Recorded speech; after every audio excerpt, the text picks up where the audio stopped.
राधे राधे। जय श्री कृष्ण, जय श्री श्याम, बाके बिहारी लाल। गर्भवती महिला, गर्भवती स्त्री जब खाती है ना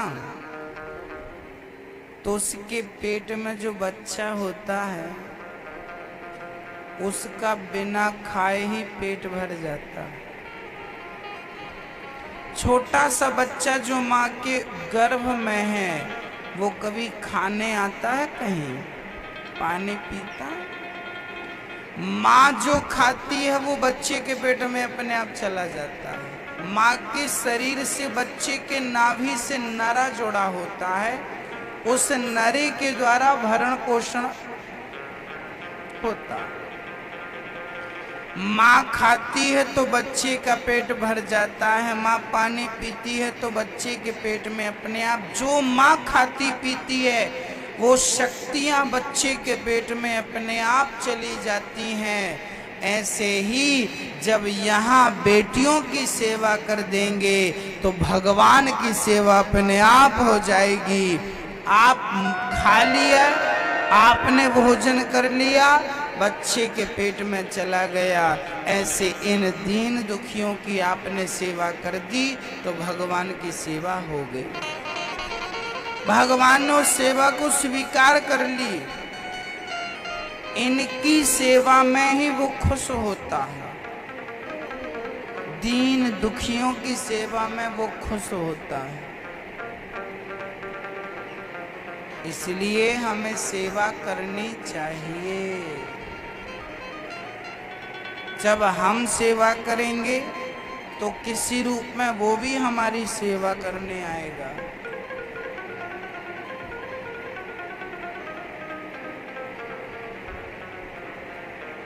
आज लोग परेशान हैं, महाराज जी बहुत दुखी हैं। अरे भाई धर्म करिए, धर्म ही दरिद्रता का दुख का नाश करता है। ठंडी लग रही है बहुत ज्यादा, ठंडी लग रही है तो बर्फ घिस लो, ठंडी दूर हो जाए। ठंडी लग रही है तो बर्फ मत घिसिए, बर्फ के करीब मत जाइए, आग के करीब जाइए।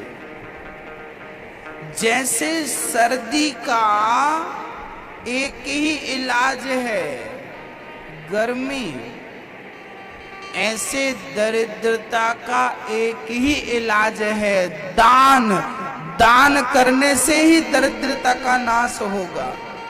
स्वेटर पहनने से ही ठंडी भागेगी, स्वेटर पहनने से गर्म जगह पर रहिए, आग लगा लीजिए, आग से हाथ सेकिए, शरीर को गर्म कीजिए।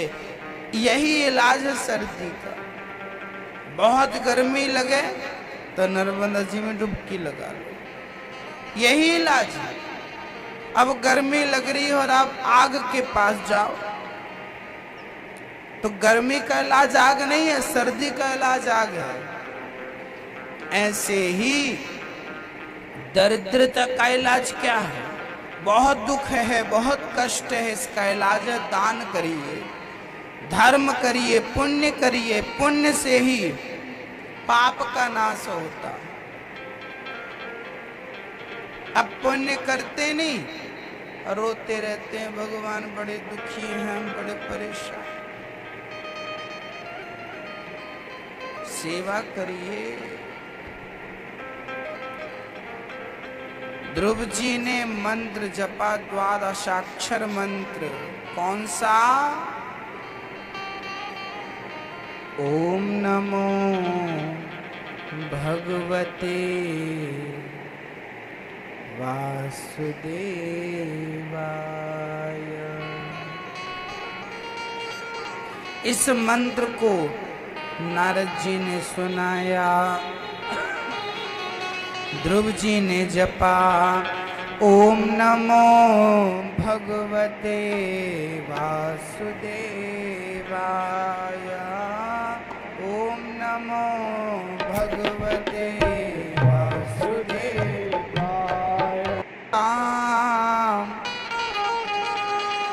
संजीवयत्यखिल शक्तिधरः स्वधाम्नः।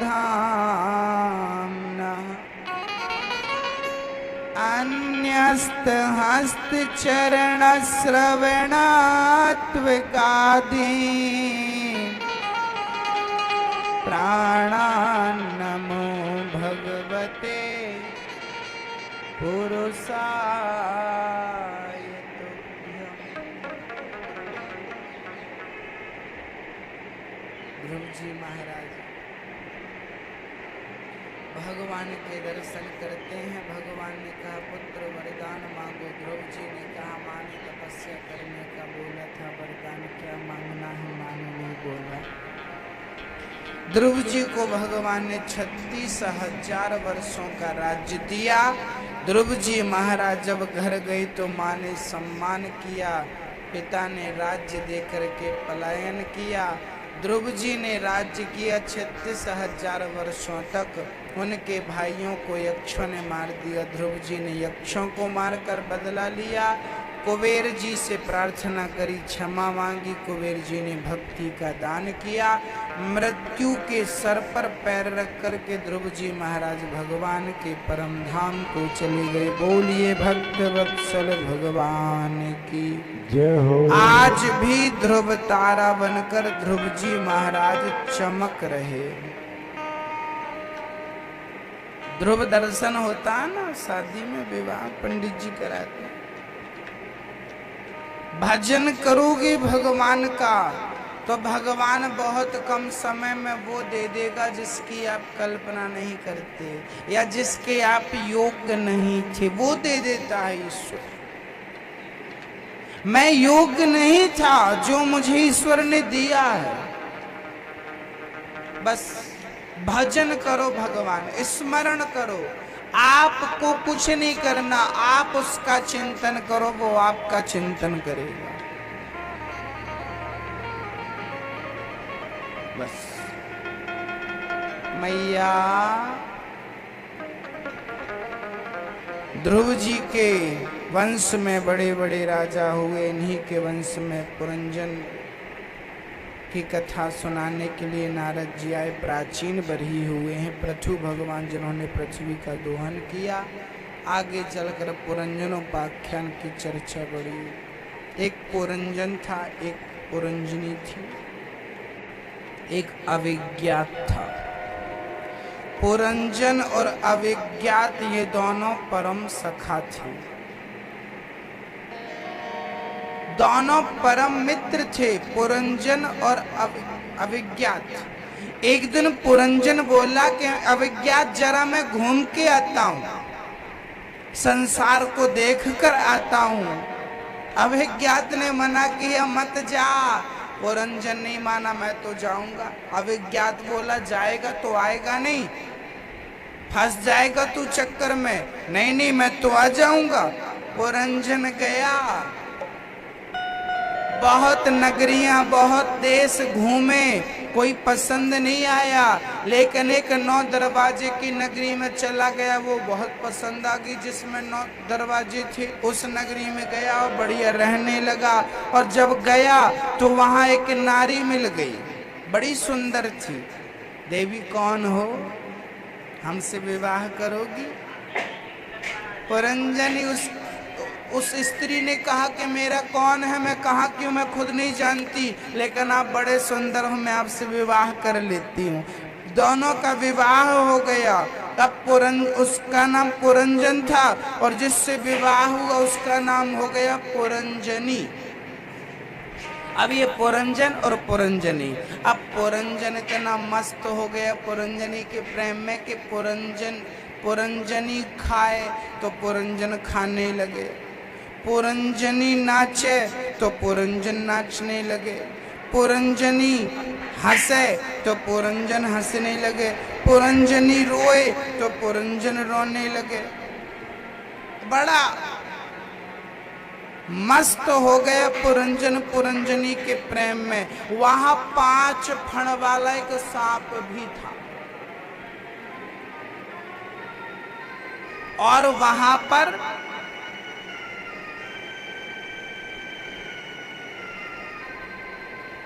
गंधर्व और गंधर्वियां थी, गोरे गंधर्व और काली गंधर्वियां। अचानक क्या हुआ पता है?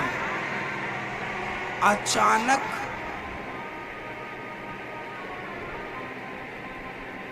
एक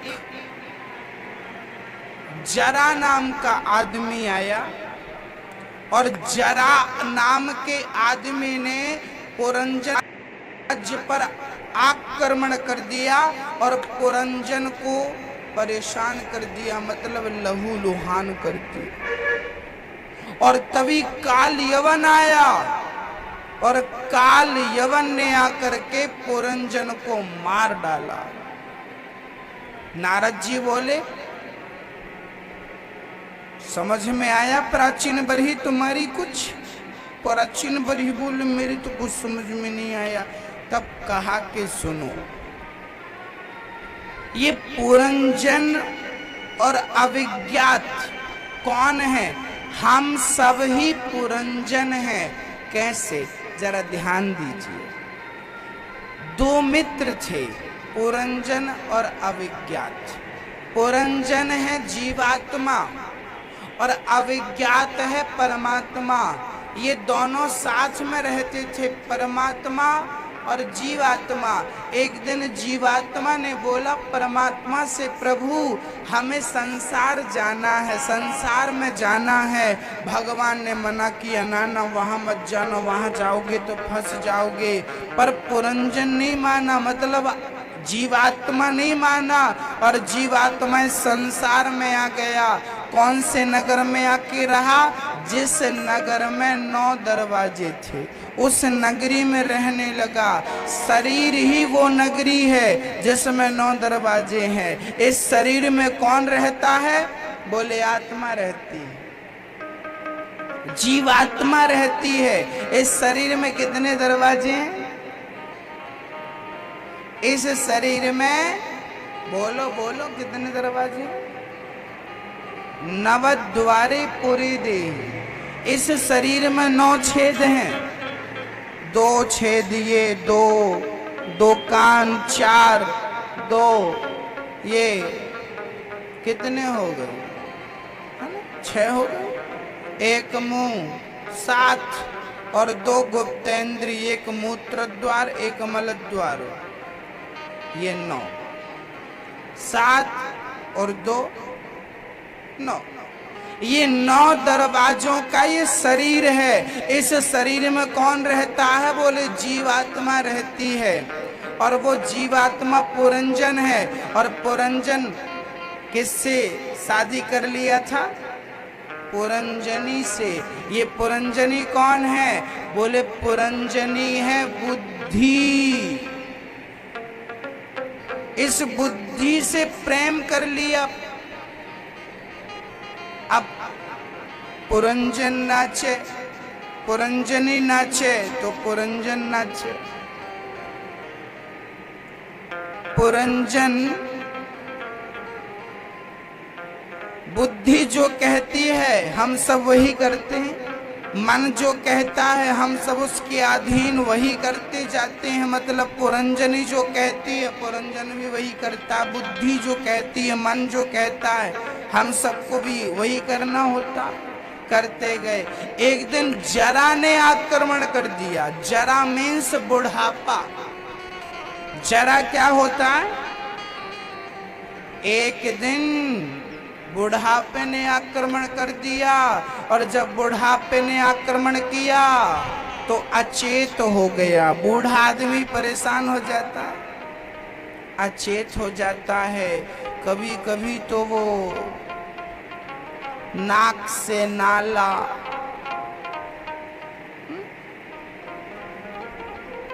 और आंखों में जाला,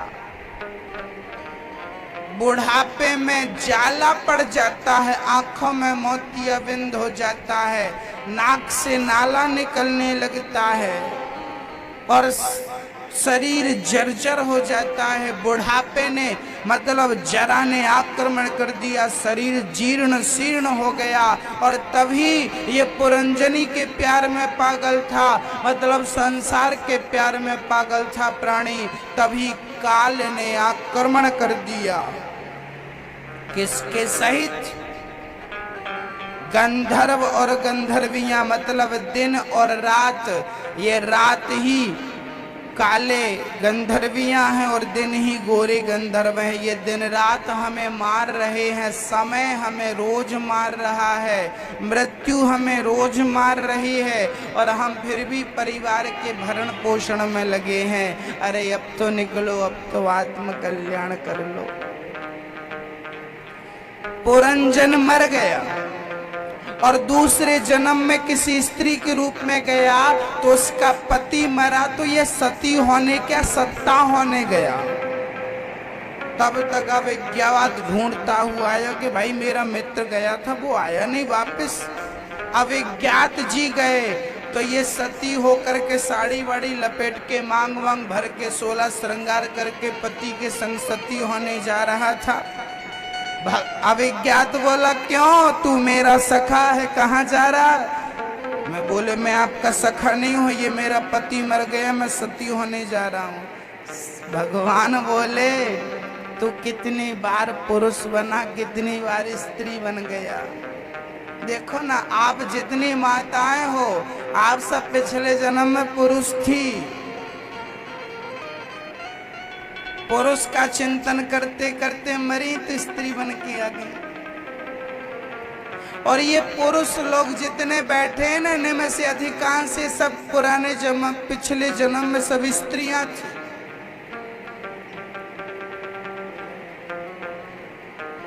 स्त्रियां, आप लोग कभी कभी अपने पति से कहती हो ना, हम पुरुष होते तो बताते। इतना परेशान कर रहे हो आप, तो आप लोग थी पुरुष, आप लोग पुरुष से ही स्त्री बन गई हो और ये स्त्रियां पुरुष बनी बैठी।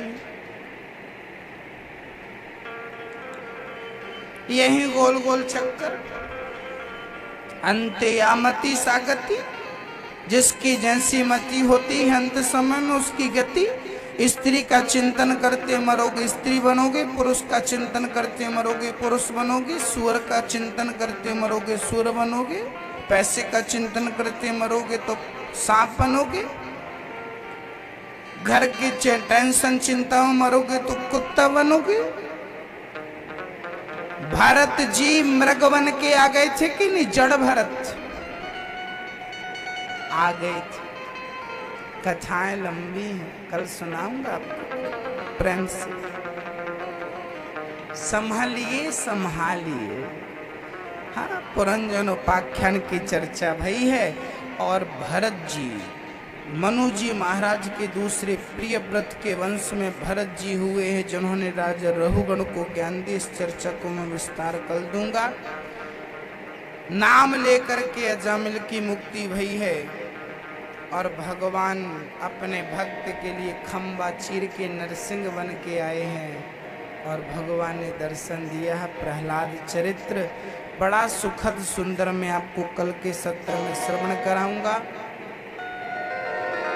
आगे चल कर के समुद्र मंथन हुआ है, जिसमें देवासुर संग्राम हुआ है और उसमें राजा बलि की मृत्यु हो गई। शुक्राचार्य जी ने संजीवनी बूटी खिला करके उन्हें जीवित किया है। उन्होंने राज्य सिंहासन इंद्र का पाया और 99 यज्ञ पूरे किए। 100वां यज्ञ हो जाएगा तो इंद्र बन जाएंगे राजा बलि। 99 यज्ञ पूरे हुए। अब 100वें यज्ञ की तैयारी मां नर्मदा के तट पर हो रही थी। तभी वामन भगवान प्रकट हो रहे हैं। बोलिए वामन भगवान की जय हो। वामन भगवान प्रकट होकर चले। भिक्षा लेकर अपने माँ को गुरुजनों को दिया। माँ बोली बेटा मुझे त्रैलोक्य की भिक्षा चाहिए। चल पड़े त्रैलोक्य की भिक्षा लेने। राजा बलि यज्ञ कर रहे थे और जैसे ही वामन भगवान को देखा, एक तेजस्वी पुरुष को आते हुए, बालक को आते हुए देखा, राजा बलि छोड़ करके यज्ञशाला से दौड़ पड़े और भगवान के श्री चरणों में गिर पड़े। आप तो लगता है साक्षात सूर्य भगवान हो। बोलिए आप कौन हैं? कौन से देवता हैं? कौन से ऋषि हैं? कौन से संत हैं? भगवान बोले मैं वामन हूँ, वामन। राजा बलि बोले मैं आपको कुछ देना चाहता हूँ। बोलिए क्या दूं? वामन भगवान बोले मेरे पास छाता है, आसन है, खड़ाऊं है, सब कुछ नहीं चाहिए। बोले कुछ तो ले लो। बोले देना है तो 3 पग का दान दो, 3 पग भूमि, वो भी मैं अपने पांव से नापूंगा। राजा बलि बड़े हंसे। हो तो इतने से, और 3 पग भूमि में भला क्या आएगा? पहले पग में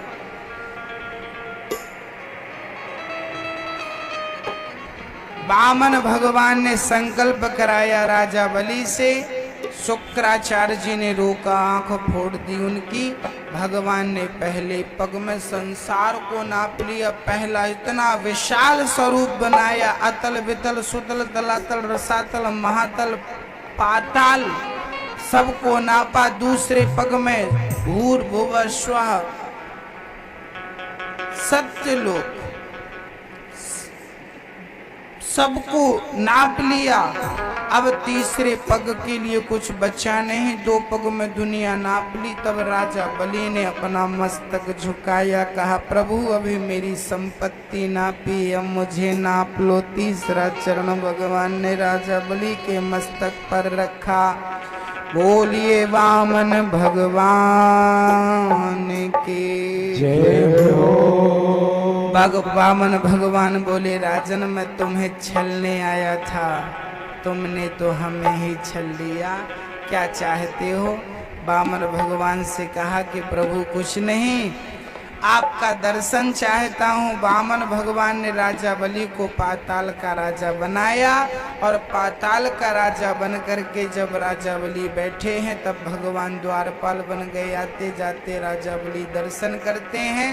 बाद में लक्ष्मी जी आई हैं, राजा बलि को राखी बांध करके अपने पति को लेकर के गई। बोली लक्ष्मी नारायण भगवान की जय हो। भगवान क्षीर सागर में शयन कर रहे हैं, माँ लक्ष्मी चरण दबा रही हैं। आइए दर्शन करते हैं नारायण की। बोलिए श्री कृष्ण नारायण भगवान की जय हो। मोर मुकुट वंशी वाले की जय हो। आज की वाणी को यहीं विराम।